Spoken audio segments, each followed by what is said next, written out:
She utterly hated Jim Morrison. Now we know the reason why. They were the king and queen of a musical revolution that never got a coronation. Two of the loudest, rawest, most fearless voices to ever come out of the 1960s counterculture. On paper, Janis Joplin and Jim Morrison should have been rock and roll royalty, a pairing so perfect that a producer once tried to engineer it on purpose.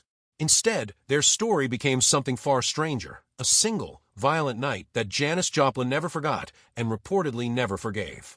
This is the story of why one of the fiercest women in music history came to despise one of its most mythologized men, and what that grudge tells us about who Janis Joplin really was underneath the glasses, the boas, and the whiskey bottle.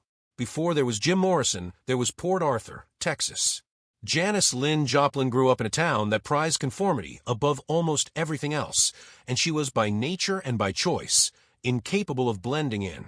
While her classmates listened to the pop radio of the day, Janis was falling in love with Bessie Smith, Ma Rainey, and Lead Belly, blues singers who sang about heartbreak and hardship with a rawness that most polite society tried to avoid. She read poetry. She painted. She spoke her mind about civil rights in a segregated town that did not want to hear it. None of this made her popular. Her classmates mocked her weight, her skin, her clothes, and her refusal to shrink herself to fit in. When she got to college hoping for a fresh start, a fraternity infamously voted her ugliest man on campus, a cruelty dressed up as a joke that she carried with her for the rest of her life. That pain didn't disappear. It became her instrument. When Janis sang, there was nothing careful or restrained about it. She screamed when the lyric called for a scream. She let her voice crack instead of smoothing it over. It wasn't technique in the traditional sense, it was closer to confession. Every performance seemed to ask the same unspoken question that had followed her since childhood. Will you finally see me now? She turned rejection into a career, and in doing so, she gave a voice to everyone who had ever felt like they didn't belong. By the time she became famous, first with Big Brother and the Holding Company, and then as a solo act, Janis had already built a complicated relationship with the things that numbed her pain. Alcohol, and Southern comfort in particular, became something like a stage prop and a security blanket rolled into one. She was rarely seen without a bottle nearby, whether she was performing at Woodstock in front of hundreds of thousands of people or working a smoky club that held maybe 50. The Southern Comfort Company noticed the free publicity and reportedly sent her a fur coat as a thank you gift without ever paying her a cent, turning her into an unofficial and unpaid spokesperson for a brand that benefited enormously from her image. It's a small but telling detail about how the industry around her often took more than it gave. Underneath the persona, though, Janis's personal life was frequently lonelier than her public image suggested. Her romances tended to burn hot and end badly. She fell for men who were drawn more to her fame than to her, or who admired her talent but couldn't handle the intensity that came with it. One of the more well-known and bittersweet chapters of her love life involved a brief encounter with singer-songwriter Leonard Cohen at New York's Chelsea Hotel in 1968, an encounter Cohen later referenced in his song, Chelsea Hotel No. 2. For Cohen, it seems to have been a passing moment. For Janis, by most accounts, it meant more. That kind of asymmetry, where she gave more of herself than she received in return, was a pattern that repeated throughout her adult life, and it bled directly into the songs she wrote and performed. Piece of My Heart and Cry Baby weren't abstract concepts to her.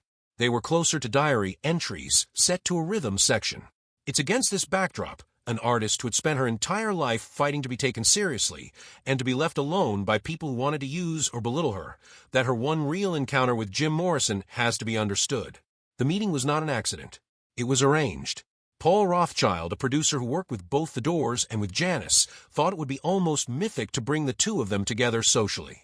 He organized a party in Hidden Hills, a quiet stretch outside Los Angeles, far enough from a usual chaos of the scene to feel private. According to Rothschild's own later recollections, he even suggested that both Janis and Jim arrive sober, half joking that it would be nice if they actually remembered meeting each other the next morning. Remarkably, by the accounts that survive, they did exactly that. They showed up clear-headed, and for a little while, it seemed to be working. Jim was reportedly taken with her, calling her remarkable. Janis, for her part, seemed genuinely drawn to his charisma.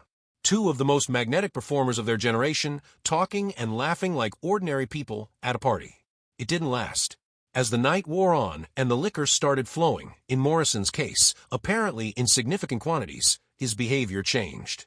Rothschild, who had watched this transformation happen before, later described Morrison souring from a charming presence into something closer to what he bluntly called a disgusting drunk. Janice drank plenty herself that night, but by every surviving account, her version of intoxication stayed warm and loud rather than menacing. Morrison's did not. What had started as flirtation curdled into something pushier and more aggressive, the kind of behavior where a no seems to only encourage more pressure rather than less. Eventually, Janice had had enough and decided to leave. She headed for her band's station wagon, the same battered vehicle she used on tour, looking for an exit from a night that had gone from promising to uncomfortable. Morrison wasn't ready to let it end there. As she got into the car, he reportedly reached in after her and grabbed a fistful of her hair, trying to physically pull her back out. It was the kind of moment that turns a bad night into something else entirely, a line crossed that couldn't be walked back with charm or apology. Janice didn't hesitate. She grabbed the nearest thing within reach, which happened to be a glass bottle of Southern Comfort, and swung it directly into the side of Morrison's head. The bottle shattered on impact. Morrison went down, knocked unconscious on the ground in front of a party full of stunned onlookers. What had been billed as the meeting of rock and roll's king and queen ended instead with the king bleeding on the pavement, and the queen behind the wheel, driving away without looking back. What happened the next day is, in its own way, just as revealing as the incident itself. According to Rothschild, Morrison showed up to rehearsal seemingly unbothered, asking for Janice's phone number and describing her as terrific, as if the previous night's violence had simply been a rowdy first date rather than an assault. Rothschild had to step in directly and tell Morrison, in essence, that Janice wanted nothing further to do with him. By his account, Morrison was genuinely crushed by the rejection, apparently more focused on the fact that she didn't want to see him again than on the fact that he had physically grabbed her and tried to drag her from a car. That disconnect, the inability or unwillingness to recognize his own behavior as the problem, is part of what makes the story land differently today than it might have in an era that tended to wave off this kind of incident as rock and roll excess. The Hidden Hills party wasn't necessarily the only friction point between them, either. Some second-hand accounts place Janice, Morrison, and Jimi Hendrix together on another chaotic night at a Manhattan club called The Scene, where Morrison reportedly caused a disturbance during Hendrix's performance, and Janice again responded by making her displeasure physically known. The details of that particular night are murkier and rely more heavily on second-hand recollection than the Hidden Hills incident, which was witnessed and later corroborated by Rothschild himself. But the through line in every version of these stories is consistent. When Jim Morrison crossed a line with Janis Joplin, she did not absorb quietly. She made him feel it. It's worth being honest about something here. For decades, this story has been told, retold, and passed around fan communities and rock history retrospectives largely as a colorful, almost funny anecdote, two larger-than-life personalities colliding in classic 60s fashion, punctuated by a punchline involving a broken bottle. It's been framed as proof of Janis's toughness, which it certainly is, but that framing has also often let it slide past as pure spectacle rather than what it actually depicts, which is a man physically grabbing a woman who is trying to leave. The fact that Janis is remembered as the hero of the story, rather than as someone who had to defend herself, says a lot about how differently we've historically discussed violence when the person on the receiving end fights back successfully. That reframing matters more when you place it next to the wider pattern of behavior that has been attributed to Morrison by people who knew him during that period. Several women who moved in the same circles have written or spoken over the years about a side of Morrison that could turn volatile with little warning, particularly when he had been drinking heavily, which by most accounts was often. These are not new allegations invented for shock value. They exist across memoirs, interviews, and oral histories compiled by people who spent real time around him during the height of the Doors' fame. Taken individually, any one of these stories might be dismissed as an isolated bad night. Taken together, they sketch a much less romantic picture than the Lizard King mythology that has followed Morrison since his death, a mythology that has often treated his chaos as a symptom of poetic genius rather than as behavior that hurt real people. That's really the heart of why Janis's reaction to Morrison went beyond a single ugly night and hardened into something closer to permanent contempt. Janis had spent her entire life fighting against a world that punished her for being loud, difficult, and unwilling to shrink herself. She was mocked in school for not being pretty enough, criticized in the press for being too rough around the edges, and constantly measured against a standard of feminine behavior she had no interest in meeting. Morrison, meanwhile, got to be reckless, self-destructive, and at times outright aggressive, and much of the culture around him was ready to call it artistic torment rather than a problem. To Janice, that double standard wasn't an abstract observation. It was something she lived with every single day of her career, and Morrison, in one drunken night, became a very literal, very personal example of exactly the kind of entitlement she despised. By all accounts from people close to her, Janice rarely spoke about the incident publicly and never turned it into a press story or a talking point, which fits with what we know of how she generally handled conflict. She wasn't interested in relitigating old grudges in interviews. But privately, friends and collaborators understood that where Jim Morrison was concerned, the door was closed for good. She didn't work with him. She didn't socialize with him. And she apparently never gave him the chance to explain himself or smooth things over, which, given how quickly he'd moved on to asking for her number the very next day, suggests she read his character correctly the first time. There's a sad irony sitting underneath all of this. Janis Joplin and Jim Morrison are now permanently linked in music history, not because of any collaboration or friendship, but because they died at the same age, 7 weeks apart, joining Jimi Hendrix as founding members of what fans grimly nicknamed the 27 Club. Janis was found dead in a Hollywood hotel room on October 4, 1970, following a heroin overdose, in the middle of recording what would become her most celebrated album, Pearl. It was released after her death and included Me and Bobby McGee, a song that captured, more than almost anything else in her catalog, the mix of freedom and loss that defined her life.